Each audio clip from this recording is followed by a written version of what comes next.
తెలంగాణ శాఖంలో ఇవాళ సౌమ్య స్పెషల్ పనసకాయ బిర్యానీ. మా దగ్గర వీక్లీ మార్కెట్లో మస్తు మంచిగా కట్ చేసిన పనసకాయ ముక్కలు దొరుకుతాయి. అవి ఒకసారి కుక్కర్లో ఉడకబెట్టిన తర్వాత పెరుగు మ్యారినేషన్ దీనిలో చూపెట్టినట్టు చేసి దానికి మంచిగా అంటేటట్టుగా పెరుగు మ్యారినేషన్ చూడాలి. ఈ చేసేటప్పుడు లోపల పనసకాయ ముక్కల లోపల ఇట్లా రేషాలు ఉంటాయి, వాటికి కూడా అంటేటట్టుగా మంచిగా ఆరామ్సే కలుపుకోవాలి. మెత్తగా ఉంటుంది. ఇప్పుడు ఫ్రిడ్జ్లో పెట్టాలి ఒక అరగంట నానబెట్టిన బాస్మతి బియ్యాన్ని వెసరు పెట్టి అందులో చూపెట్టినట్టుగా అన్నీ వేసుకుంటే అది మెల్లగా ఉడుకుతుంటే ఈలోపు మనం పోనీకి తయారు చేయాలి. ఉల్లిగడ్డలు గోలిన తర్వాత బీన్స్, క్యారెట్, అల్లం వెల్లిపాయ ముక్కలు, మసాలా అన్నీ వేసి మంచిగా దీన్ని గోలియాలి. ఎట్లా అంటే ఫ్రై అవుతాయా అన్నట్టు గోలిచ్చి ఒక దాదాపు 50-60% ఒక్క మెత్త పడుతుంది. అప్పుడు మన మ్యారినేషన్ తీసి ఇంట్లో వేసేయాలి. ఇంట్లో పెరుగు ఉంటుంది కాబట్టి ఇప్పుడు దీన్ని కలిపి మనం ఉడకబెడితే మంచిగా నీళ్ళు ఉడుతుంది. మనం వడే వేసుకుంటే బియ్యం రెడీ అయిపోయినాయి, మన 80% కుక్ అయినాయి.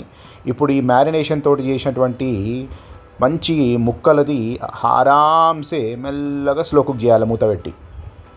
ఇప్పుడు ఆ పెరుగుకి చూస్తే మీకు ఎట్లా నోరుతున్నదో నీళ్ళు, అట్లా అక్కడ కూరగాయ ముక్కలలో మంచిగా నీళ్ళు ఉడతాయి. ఇప్పుడు దీంట్లో మంచిగా పరిచినట్టుగా బియ్యం వేసుకోవాలి. ఒక లేయర్ వేసి కొత్తిమీర వేసుకోవాలి. కొత్తిమీర వేసుకొని మళ్ళీ కొద్దిగా మసాలా పొడి జల్లుకొని మళ్ళీ మిగిలిన ముక్కలు మొత్తం ఇట్లా వేసేయాలి. అగో చూసినావా, ఆల్రెడీ సగం కంటే ఎక్కువ కూడా ఉడికింది. ఇప్పుడు ఇక్కడ 80% ఉడికింది ఇది. ఇప్పుడు దీన్ని మంచిగా దమ్ చేయాలి. దమ్ చేయాలంటే ఫస్ట్ మీద ఇంకొక లేయర్ అన్నం వేయాలి. అన్నం వేసి మీకు ఇంకా కొత్తిమీర ఉంటే కొత్తిమీర, కొంతమంది ఏమన్నా ఇంకా మసాలా అడిషనల్ వేసుకున్నాం అంటే వేసుకోండి. మేము కొత్తిమీర మాత్రమే వేసినాము, ఎందుకంటే ఇది మంచిగా సింపుల్ ఇంటి బిర్యానీ కాబట్టి.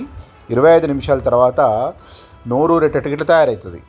గ్యాస్ బంద్ చేసిన తర్వాత కూడా ఒక 15 నిమిషాలు అట్లాగే మూత పెట్టి దాన్ని వదిలిపెట్టాలి.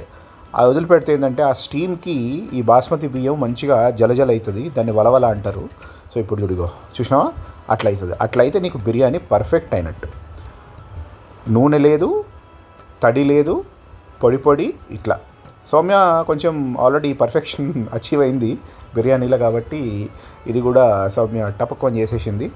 ఉత్త పనసకాయ అయితే బాగుండదు కాబట్టి మేము మంచిగా దాంట్లో క్యారెట్, బీన్స్ కూడా వేసినాము. మ్యారినేషన్ చేసే పెరుగు పుల్లగుంటే మాత్రం అద్భుతంగా ఉంటుంది, చేసుకొని తినండి.